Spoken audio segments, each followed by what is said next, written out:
Храната, велат, може да биде и отров и лек, зависи колку и каква консумираме. Што од она што го поставивме на новогодишната трпеза, но и што од она што ќе го подготвиме за Божик, му штети, а што му годи на организмот. Се прашање кои ги поставуваме на Надица Илиевска. Добро утро, Надица. Добре ни дојдовте во Македонија наутро. Добро утро, среќни празници на сите вас во студиото и на сите гледачи. Често знаеме да кажеме да сме здрави, здравието во прв план, но здравието во голема мера зависи од ова за што ќе говориме наредниве минути. Докторите изминатиот период постојано апелира на внимателност, па и вие нутриционистите, што и како ќе се консумира од новогодишната трпеза. Неизоставен дел е многу храна, од се по многу за празниците, вклучително и алкохолот. Што тој микс на вкусови му штети на организмот? Па точно миксот на вкусови му штети на организмот, изобилството и мешањето на одредени типови на храна за многу краток временски период. Всушност, цел декември со славите и цел јануари е празничен и традицијата треба да се негува и одредени јадења стануваат како нешто што потсеќа на самите празници. Меѓутоа, прејадувањето е навистина сериозен здравствен проблем, бидејќи прави комплетно дисторзија на метаболичките функции на организмот, посебно во време кога имаме изобилство од храна. Генерално, ние секогаш апелираме на тоа да се конзумира свежа храна, свеж зеленчук. Меѓутоа, како за празниците, тоа правило да речиси никогаш не важи. Но ајде малку попластично да објасниме што се случува кога се прејадуваме. Всушност, комбинациите на храна во принцип што ги правиме за празниците и количините, на организмот му треба многу подолго време и да бидат сожвакани, и да бидат дигестирани, па потоа и да бидат процесирани и на крај да бидат асимилирани. И во сета таа трка на немање на разлика помеѓу оброците, на тоа постојано грицкање, на таа посета по ручеци, по вечери, тогаш правиме микс на храна која што практично е несварлива уште во желудникот. Понекогаш дури и самата дружба не тера да несвесно само конзумираме храна. Во принцип не ја жвакаме добро. Желудникот не може да се справи со голема количина на храна наеднаш. Едноставно не може. Значи, повеќе од 250 до 300 грама храна, каде што спаѓаат и течностите, например супа, автоматски се успорува дигестијата во желудникот. Потоа несварена храна доаѓа во тенките црева, таму нешто може да се направи, нешто не, доаѓа во дебелото црево, но прејадувањата на долги патеки го предизвикуваат рефлуксот, односно киселини, поготово комбинирани со алкохол, потоа тешкоти и болки во стомакот, менување на цревната флора, бидејќи тој тип на храна кој што ние го љубиме за празниците, нашата цревна флора воопшто не и се допаѓа, а многу чести се ова време и на стинките, што значи дека сето тоа испомешано прави една дисторзија и наместо ние да се одмориме за празниците, ние после празниците сме уморни, без енергија и тогаш се станува потешко. Тоа е навистина реалност. Никогаш уморни не се чувствуваме откако ќе пројдат празниците, за голем дел од тоа виновник е храната. И сега реалност е исто така, дека кај нас по традиција се подготвува од се помногу, никогаш колку што се реалните потреби. Голем дел од таа храна од новогодишната трпеза, јас сум апсолутно сигурна дека остана кај граѓаните. Што од тоа може да се искористи за Божик, што од тоа може да се замрзне, што од тоа може да се реупотреби? Да, деновиве како на сите фрижидерите да ни се малку мали и тесни. Оно што е интересно е дека ние имаме голема традиција на крем салати, неизбежните кифлички и руска салата. Тоа треба да се конзумира за 3 дена најмногу. Не се замрзнува. месото може да се замрзне. Добро. Меѓутоа и она што ќе остане не е добро да го замрзнеме од кога ни е останало четвртиот ден. Она што планираме да го замрзнеме, треба да го замрзнеме во првите 6 часа по спремањето. Што значи дека замрзнувањето за да не се расипе е апсолутно погрешно, бидејќи процесите на расипување веќе почнале. Другите работи генерално може да стојат по неколку дена. Ние имаме проблем со големи количини, меѓутоа пак и нашата традиција се состои од храни кои што можат и подолго време да траат, например како што е сармата, ферментираната зелка и некои други работи, зеленчуците, супите кои што во фрижидер може да траат и 4 до 5 дена и замрзнати. Јас апелирам секогаш да се замрзнува, меѓутоа не погрешно да се замрзнува. Она што останала оној ден се замрзнува истиот ден кога останало.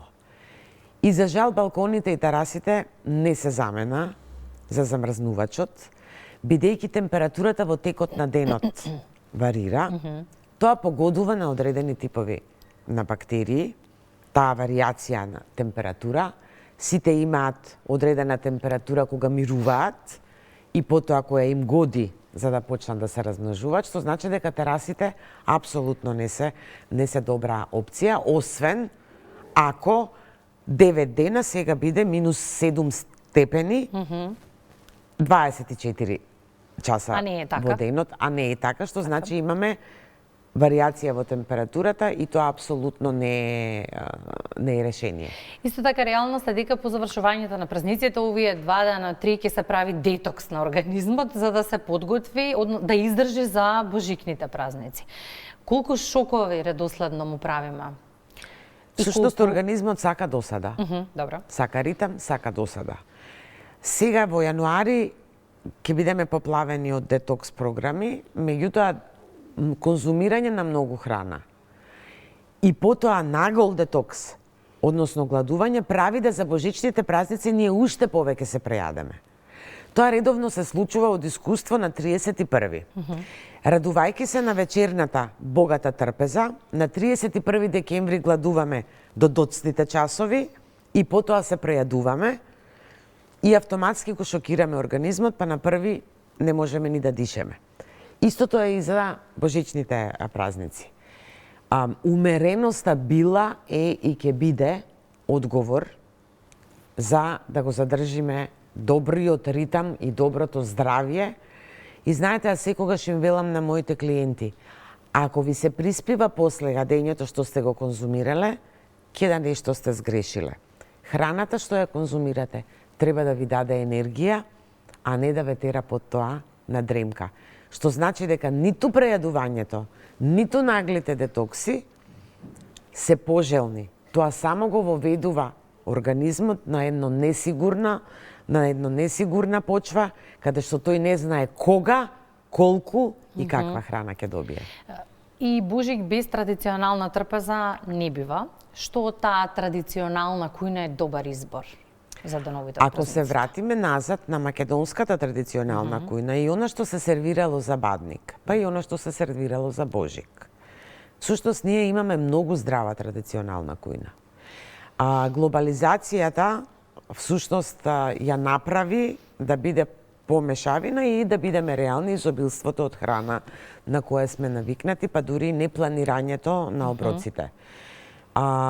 Имаме точно рецепти кои што навистина се по традиција и треба да ги практикуваме и секогаш апелирам да се бараат по тефтерите старите рецепти на бабите и на мајките и да се прават за празниците, бидејќи храната не е само нешто кое што не прави здрави или не разболува, туку храната има социјален, друштвен, општествен, сензорен, мирисен ефект, што значи дека да, традиционалната храна, например, многу малку се знае и се практикува дека за божик секогаш се послужувала пченкарна погача.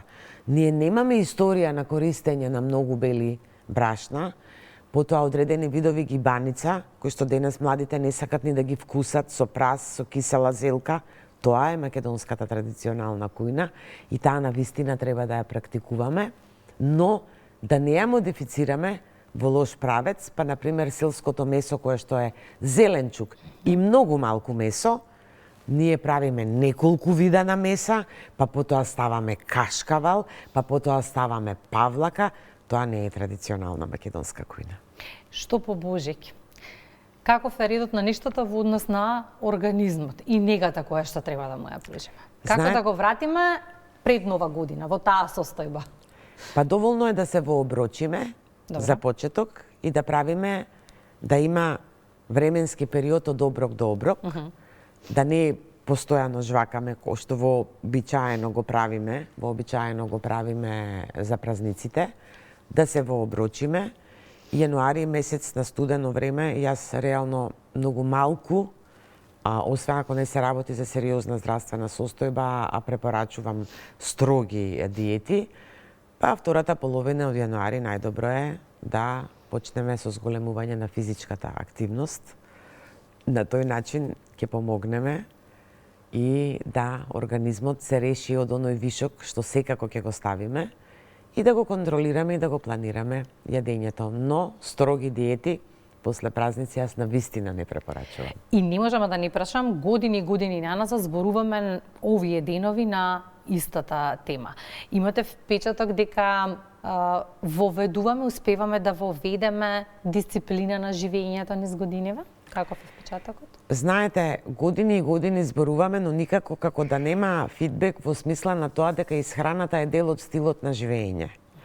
И дека ние треба да работиме на стилот на живење паралелно со исхраната.